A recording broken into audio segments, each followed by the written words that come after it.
नमस्कार दोस्तों, आप लोगों का फिर से स्वागत है आपके अपने चैनल प्रथम प्रतिज्ञा में। आप लोगों को अगर अच्छी वीडियोस लग रही हो तो प्लीज सब्सक्राइब और लाइक कीजिए और शेयर कीजिए वीडियोस को। आज मैं आपको डिस्कस करूंगा सिंधु नदी के बारे में। सिंधु नदी और उसकी सहायक नदियों के बारे में मैं आप लोगों को डिस्कस करूंगा। ठीक है, सबसे पहले सिंधु नदी। सिंधु नदी जो है ये तिब्बत चीन के मानसरोवर झील के निकट से निकलती है, भारत पाकिस्तान से होकर गुजरती है। तो किन किन देशों से निकलती है होकर गुजरती है? तो चीन हो गया, भारत हो गया, पाकिस्तान हो गया।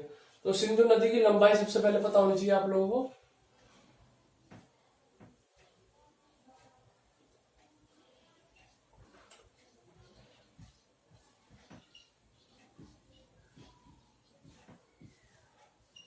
$2880 किलोमीटर की।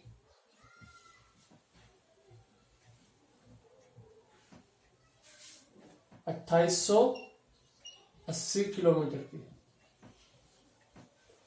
ठीक है, नेपाल हो गया, भारत हो गया, चीन हो गया, पाकिस्तान हो गया। तो सिंधु नदी का उद्गम स्थल जो है तिब्बत चीन मानसरोवर के निकट से निकलती है। ठीक है, फिर ये लद्दाख के दमचिक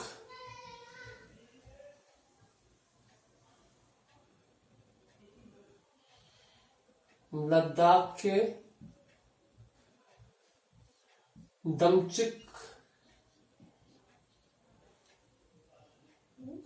दमचोक जगह में प्रवेश करती है। सिंधु नदी का उद्गम स्थल चीन तिब्बत के मानसरोवर झील के निकट से पास से निकलती है। भारत में प्रवेश कहां से करती है? लद्दाख के दमचोक जगह से एंटर करती है। फिर ये आगे पाकिस्तान में दिर्दिस्तान में घुसती है। दिर्दिस्तान से होते हुए नीचे कराची के पूर्व में बहते हुए ये अरब सागर में जाके मिल जाती है। इसकी 5 प्रमुख सहायक नदियां हैं। कौन कौन सी? झेलम, चिनाब, रावी, व्यास, सतलुज। तो इसकी शॉर्ट फॉर्म है एक झज्जर व्यास। इसकी ट्रिक है झज्जर व्यास। ये सीक्वेंस वाइज मैंने बना दी, झज्जर व्यास। ठीक है, तो सबसे पहले हम चिनाब के बारे में बात कर लेते हैं, क्योंकि चिनाब सबसे लंबी सहायक नदी है। ठीक है, सबसे लंबी सहायक नदी सिंधु की कौन सी है? चिनाब नदी।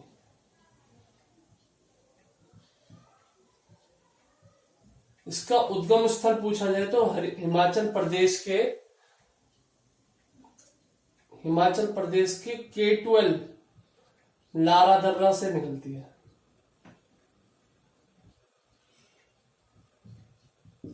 इसे समझ लेना, यहां से ये यहां से निकल ली, वैसे यहां से निकल ली मेन। ठीक है,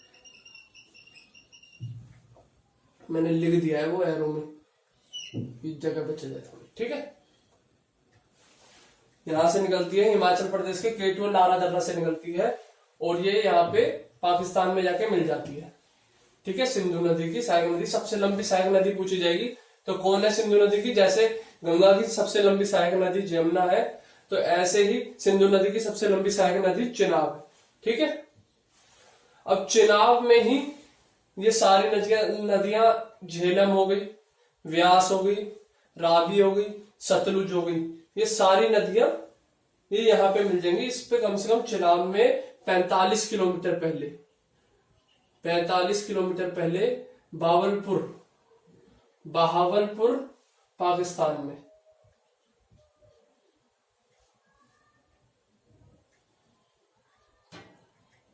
बहावलपुर पाकिस्तान में आके मिल जाएंगी ये नदी। ठीक है, अब मैं और बाकी नदियों के बारे में बताता हूं। ये जो झेलम नदी है,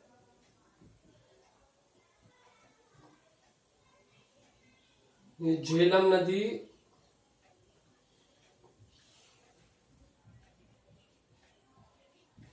कश्मीर की घाटी वेरीनाग से निकलती है। ठीक है।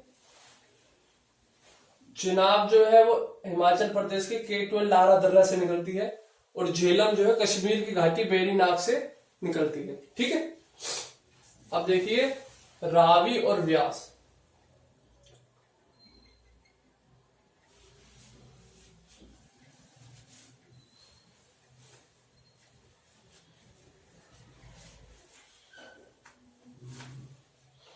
रावी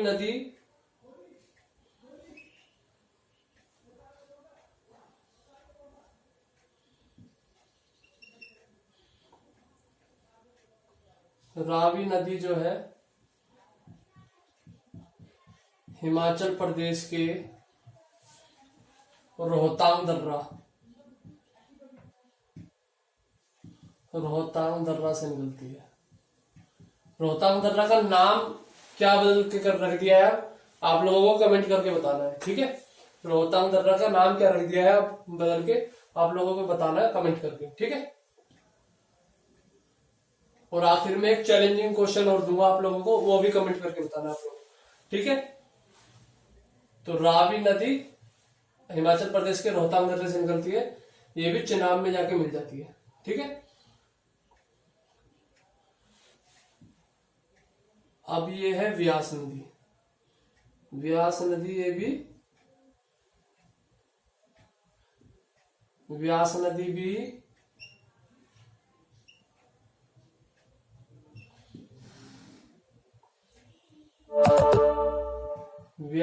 भी यहीं से निकलती है हिमाचल प्रदेश के रोहतांग दर्रा से। ठीक है। अब सतलुज नदी पूछी जाएगी कि सतलुज नदी कहां से निकलती है। ये राक्षसताल तिब्बत से निकलती है। ठीक है। ये आ रही राक्षसताल तिब्बत से होती है। ठीक है। ये यहाँ पे मिल जाएगी इस पे सिंधु नदी। और जो व्यास एक मात्र ऐसी नदी है जो भारत के अंदर ही इसमें मिल जाती है, सतलुज नदी में। ठीक है। और चिनाब में मिल जाती है सारी नदियां, पांचों की पांचों। ठीक है। तो सबसे लंबी नदी पूछी जाए तो चिनाब है। और जो सहायक नदियों में कौन सी सहायक नदी है जिसका उद्गम स्थल भारत के बाहर से होता है, वो है सतलुज नदी। ठीक है। कौन सी नदी है? सतलुज नदी।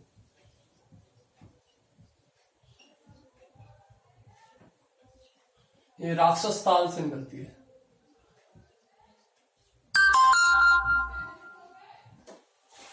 ठीक है। ये सब सारी नदियां, सहायक नदियां जब एक जगह मिल जाती हैं चिनाब नदी से, तो यहाँ पे इनको पंच नंद नदी के नाम से जाना जाता है। पंचनंद नदी, क्योंकि पांचों नदियां एक साथ जुड़ जाती हैं, तो इसलिए पंचनंद नदी के नाम से जाना जाता है। ठीक है। तो एक बार मैं दोबारा रिपीट कर देता हूं। सिंधु नदी की सहायक नदियां कौन कौन सी हैं? झेलम हो गई, चिनाब हो गई, रावी हो गई, व्यास होगी, सतलुज होगी। ठीक है। कहां से निकलती है? झेलम जो है कश्मीर की घाटी बेरी नाग से निकलती है। ठीक है। चिनाब जो है हिमाचल प्रदेश के K12 लारा दर्रा से निकलती है। ठीक है। दर्रा को टनल कहते हैं। ठीक है। चिनाब जो है हिमाचल प्रदेश के K12 लारा दर्रा से निकलती है। रावी जो है और व्यास जो है, दोनों जिसमें वाह आ रहा है, व्यास में भी वाह आ रहा है, रावी में भी वाह आ रहा है, तो ये हिमाचल प्रदेश के रोहतांग दर्रा से निकलती है। ठीक है। और सतलुज जो है वो राक्षसताल से निकलती है। पूछा जा सकता है एकमात्र ऐसी सहायक नदी बताओ सिंधु नदी की, कौन सी जो है भारत के बाहर से निकलती, बाहर से उद्गम स्थल है उसका, तो वो सतलुज नदी है, राक्षसताल से निकलती है। ठीक है। और सबसे लंबी नदी, सहायक नदी कौन सी है? वो है चिनाब नदी। एक बात और नोटिस कीजिएगा, जब यहाँ पे ये मिलती है,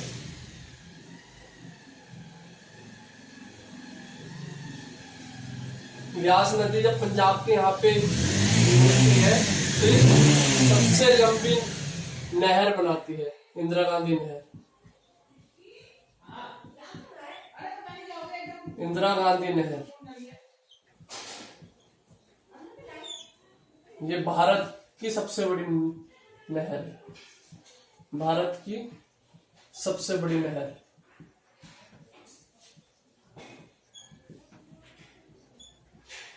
जो पंजाब और राजस्थान में लगती है, जो पंजाब